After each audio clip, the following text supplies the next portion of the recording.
जम्मू कश्मीर में स्कूल खुलने जा रहे हैं और स्कूल खुलने को लेकर आज एक ऑर्डर जो है वो स्कूल एजुकेशन विभाग ने भी निकाला है। इस ऑर्डर में वही चीज़ें दोबारा से रिपीट की गई हैं। पहले तो ये कि जितने भी समर जोन के स्कूल्स हैं यानी जम्मू संभाग के जितने भी स्कूल्स हैं 9th से 12th तक 14 फरवरी 2022 से वहाँ क्लासेस शुरू होनी थी और बाकी जितने भी स्टूडेंट्स हैं 15 से 17 एज ग्रुप के जो ऑफलाइन क्लासेस अटेंड करने के लिए आएंगे वैक्सीनेशन सर्टिफिकेट अपनी लेकर आएंगे। और हेड ऑफ द इंस्टीट्यूशन को ये कहा गया है कि आपको ये इंश्योर करना है कि हर स्टूडेंट 15 साल से ऊपर जिसकी उम्र है वो स्कूल जब आता है तो आप इंश्योर करें कि उसकी वैक्सीनेशन हो जाए। वैक्सीनेशन जो है उसको लेकर आपको हेल्थ एंड मेडिकल एजुकेशन विभाग के साथ कोऑर्डिनेट करना है। दूसरा ऑफलाइन मोड जो जूनियर क्लासेस का यानी फर्स्ट से लेकर नर्सरी से लेकर आपकी 9th 8th तक जो क्लासेस हैं वो भी 21 फरवरी 2022 यानी नेक्स्ट मंडे से वो क्लासेस स्टार्ट होने वाली हैं। और हेड ऑफ द इंस्टीट्यूशन को कहा गया है कि कोविड अप्रोप्रिएट बिहेवियर के लिए अपने अपने स्कूल में वही लोग रिस्पॉन्सिबल होंगे। जाहिर सी बात है प्रिंसिपल हैं तो वही रिस्पॉन्सिबल होंगे। कश्मीर में जहां तक स्कूल्स का ताल्लुक है 28 फरवरी 2022 से वहां स्कूल्स खुलेंगे और हेड ऑफ द इंस्टीट्यूशन को ये कहा गया है कि आपने वही सेम जो कानून यहां है वहां पर भी वही कानून है। बाकी गाइडलाइंस और एसओपीज जो हैं वो वही हैं जो केंद्र सरकार ने गाइडलाइंस और एसओपीज एड्रेस इशू की थी। उसमें सबसे इंपॉर्टेंट गाइडलाइन ये है वो स्कूल जिन स्कूलों में बहुत बड़ी तादाद है बच्चों की, और आप जानते हैं जम्मू में मैक्सिमम स्कूल वो हैं जिनमें तादाद बच्चों की 500 से ज्यादा 1000 से ज्यादा है, तो उन्हें स्टैगर्ड मैनर में स्कूल खोलने के लिए कहा गया है। उसके लिए गाइडलाइन दी गई है कि आप मॉर्निंग सेशन 9 बजे से लेकर 1:30 बजे तक और उसके बाद आप आफ्टरनून सेशन 12:30 से लेकर 4 बजे तक इस तरीके से आप 2 टाइमिंग्स पर क्लासेस कर सकते हैं।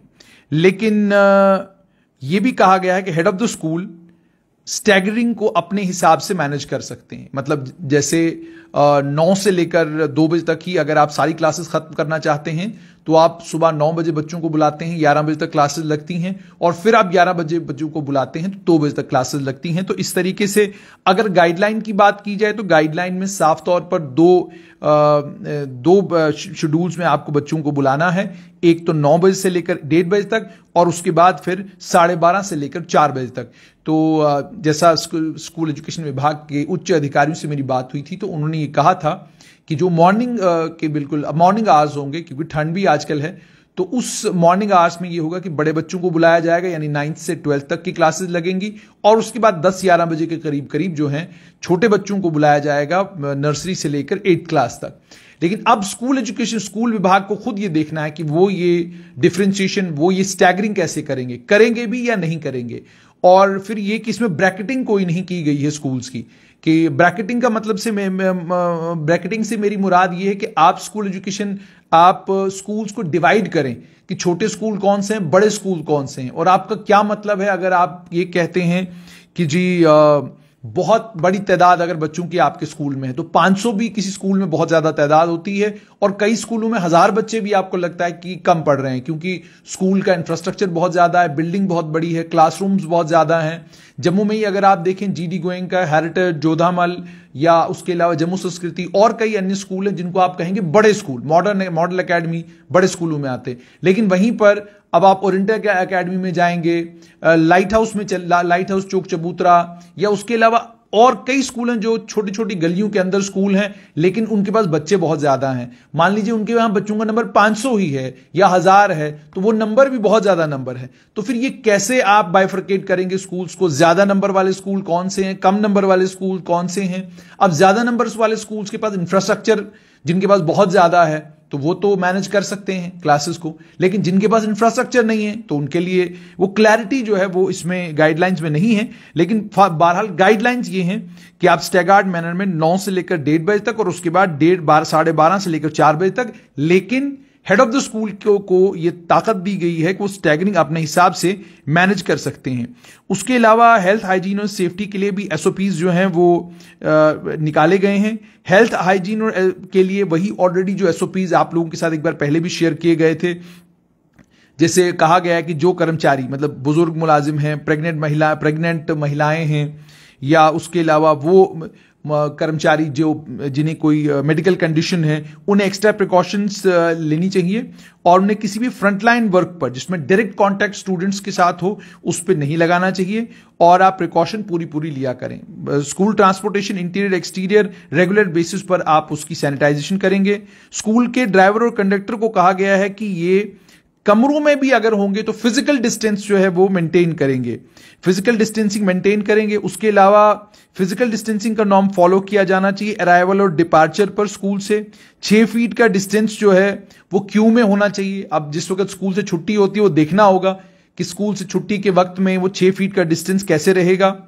और उसके अलावा इसी तरीके से फिजिकल डिस्टेंसिंग को लेकर ये कहा गया है कि बच्चे होम बेस्ड स्कूलिंग से अब स्कूल में वापस आ रहे हैं तो उसके लिए स्टूडेंट सपोर्ट को लेकर बड़ी सारी चीजें अलग अलग स्कूल कर रहे हैं। उसके अलावा इन्होंने ये भी कहा है कि बच्चों को स्किल सिखाएं, क्रिएटिव राइटिंग सिखाएं और उसके अलावा रेमेडियल प्रोग्राम्स जो है वो करें।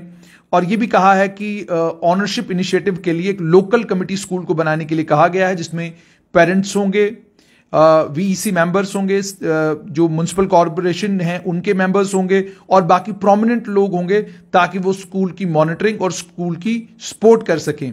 तो ऑनरशिप इनिशिएटिव के लिए ये कहा गया है। तमाम स्टूडेंट्स को और तमाम टीचर्स को कहा गया है मास्क पहनने के लिए। इस पर भी एक क्लैरिटी होनी चाहिए थी कि मास्क जो है 6 साल से कम उम्र के बच्चों को पहनने हैं या नहीं पहनने हैं। तो वो डॉक्टर्स की एडवाइस उसमें आना बहुत ज्यादा जरूरी है क्योंकि अगर डॉक्टर्स की एडवाइस उसमें नहीं आती तो दिक्कत ये हो जाएगी कि 6 साल के कम उम्र के बच्चों को भी अगर मास्क पहन के स्कूल जाना पड़ेगा तो उनके लिए आने वाले वक्त में, आने वाले टाइम में चैलेंजिंग हो सकता है। क्योंकि बहुत सारी रिसर्च ऐसी आई हुई है जिसमें यह कहा गया है कि 6 साल से कम उम्र के बच्चों को जो है मास्क नहीं पहनानी चाहिए। लेकिन अब अगर यहां कहा गया है कि सभी को मास्क पहनना है तो क्या ये 6 साल से कम उम्र के बच्चों को भी पहनना होगा? नर्सरी क्लास वाले बच्चे क्या करेंगे? फर्स्ट सेकंड थर्ड में जो बच्चे हैं वो क्या करेंगे? तो उसके लिए कम से कम क्लैरिटी के साथ सरकार को गाइडलाइंस इशू करनी पड़ेंगी, आज नहीं तो कल। हैंड वॉशिंग के लिए कहा गया है और उसके अलावा पर्सनल हाइजीन को लेकर कहा गया है और यह भी कहा गया है कि स्कूल आते वक्त और स्कूल से जाते वक्त स्टूडेंट और टीचर के बीच में 2 मीटर का डिस्टेंस जो है हर वक्त रहना चाहिए और कोई भी स्टूडेंट, कोई भी टीचर इस डिस्टेंस के रूल को ब्रीच नहीं करेगा। और उसके बाद यह भी कहा गया है कि बच्चे जो हैं अपना शार्पनर, अपनी पेंसिल, अपनी स्टेशनरी, अपनी कोई भी चीज जो है वो अब किसी दूसरे बच्चे के साथ शेयर नहीं करेंगे। ये आपको भी बच्चों को घर में समझाना होगा कि आप जब स्कूल जाते हैं तो कोई भी स्टेशनरी की चीज आप बैग में आपकी जो किताबें हैं, जो सब चीजें हैं, कोई भी चीज जो है आप अपने फ्रेंड के साथ, आप अपने क्लासमेट के साथ शेयर नहीं कर सकते हैं। उसके अलावा यह कहा गया है कि स्टूडेंट टीचर दोनों को कहा गया है कि आप अपनी स्टेशनरी खुद लेकर आएंगे, books exchanging, sharing books, notes, pencils, pens, बाकी आइटम्स, इसको प्रोहिबिट किया जाना चाहिए। ये सब चीजें जो है कही गई हैं। और अब चूंकि ये भी कहा गया है डायरेक्टर स्कूल एजुकेशन को कि आपको काउंसलिंग फैसिलिटीज भी स्कूल्स को देनी होंगी। तो स्कूल के खुलने के अध्यादेश आ चुके हैं, गाइडलाइंस भी इशू कर दी गई हैं।